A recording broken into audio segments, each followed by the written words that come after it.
लोग हैं, बेटियों का सम्मान करते हैं।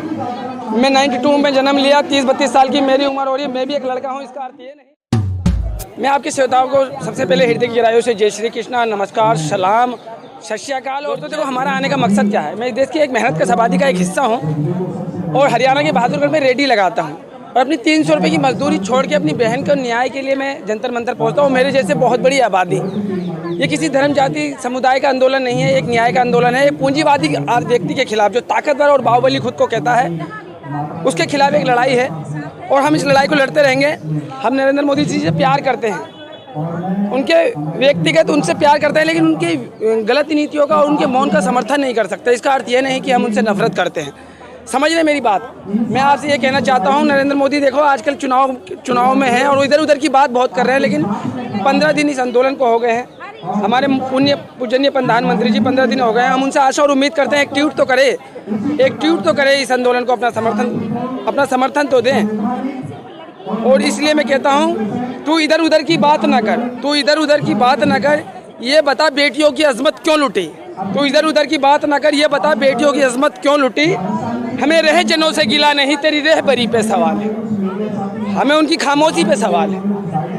और इस आंदोलन में आने वाले सभी लोग पॉजिटिव है, आंदोलन पॉजिटिव है और देश की जनता पॉजिटिव है और सब पीसफुल तरीके पे संविधान और लोकतंत्र के मानने वाले लोग हैं। और गांधी की अहिंसा और भगत सिंह की वीरता और अंबेडकर की समानता के साथ ये लड़ाई अपने मूल विचारों के साथ प्रतिदिन आगे की ओर बढ़ रही है। भाई ये कह रहे हैं षड्यंत्र है, क्या नाम ये चला रहा है, आप क्या कहेंगे? ये आंदोलन इस देश के गरीब और मजदूर का आंदोलन है। रामनाथ सिंह ठाकुर कहते थे कि हमारी अमीरों से फैसला कुन जंग है, हमारी अमीरों से फैसला कुन जंग है। ये बीच में मंदिर और मस्जिद कहाँ से आ गए।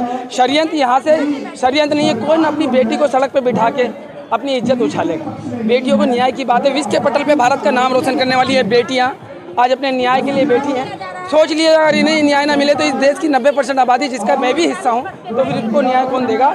और यहाँ पे आने वाले सभी लोगों से मैं कहता हूँ, यह देश में जहाँ तक मेरी आवाज़ जारी है, भैया हमारी लड़ाई बृजभूषण सिंह से है, उसके कुकर्मों से है, ना कि पुलिस से, ना कि सरकार से।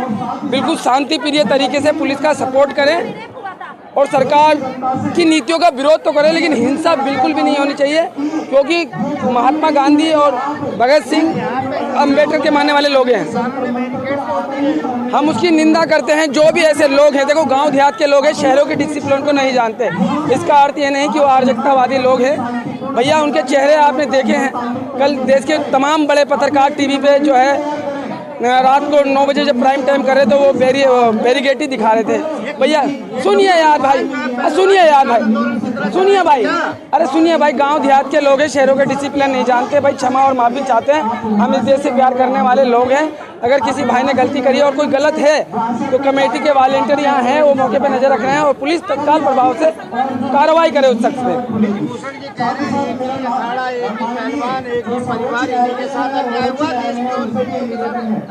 देखिए बृजभूषण सिंह जी कह रहे हैं कि चाचा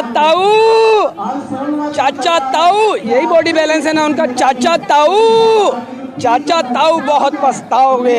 इस तरीके के अल्फाज अगर संवैधानिक पद पे बैठा हुआ व्यक्ति अगर अभिमान में चूर हो तो क्या इस देश की 90% गरीब जनता क्या इसे बर्दाश्त करेगी। आप पे तमाम धन दौलत होगा साहब, आप पे बड़ा मर्तबा होगा साहब, आप 6 बार के सांसद होंगे साहब, लेकिन हम आधा पेट खा के 300 की मजदूरी करके ना साहब हम आपसे लड़ सकते हैं, क्योंकि ये अधिकार हमारे बाबा साहब ने दिया, गांधी ने दिया और लोकतंत्र को सर आंखों पर रखने वाले लोग हैं और ये लड़ाई लड़ते रहेंगे। चाचा ताऊ इस तरीके के अल्फाज बताइए हमें अपने मुंह से कहने भी नहीं चाहिए और वो हमें कहने पे मजबूर कहते हैं। वो कहते हैं विनेश ने कहा नहीं मेरे साथ नहीं, उसके साथ नहीं, 100 के साथ नहीं। ऐसा एक संवैधानिक पद पे बैठा हुआ व्यक्ति, एक जिम्मेदार पद पे बैठा हुआ व्यक्ति अगर इस तरीके के अल्फाज देगा तो ये कहाँ तक ठीक है?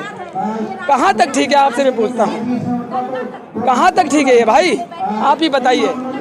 इसीलिए मैं कहता हूँ उसूलों पे जहाँ आ जाए टकराना जरूरी है, उसूलों पे जहाँ आ जाए टकराना जरूरी है और जिंदा है तो फिर जिंदा नजर आना जरूरी है।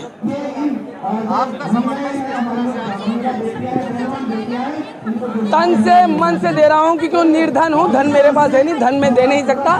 तन और मन यहाँ मौजूद है जंतर मंतर पे और देता रहूँगा।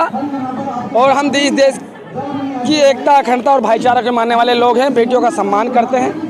मैं 92 में जन्म लिया, 30-32 साल की मेरी उम्र हो रही है, मैं भी एक लड़का हूँ। इसका अर्थ ये नहीं कि सड़क पे बेअदबी करता फिरूँ। अगर जीवन में मेरा भी मस्तिष्क काम ना करे तो मैं भी अपने लिए ना इंसाफ और न्याय की उम्मीद ना करूँगा, मुझे सड़क पे फांसी चढ़ा दी जाए। क्योंकि भाई बेटियों का सम्मान ही, हम जिस देश में पैदा हुए हैं, इस देश की बहुत बड़ी आबादी और हम खुद देवी देवताओं के स्वरूप में महिलाओं को देखते हैं।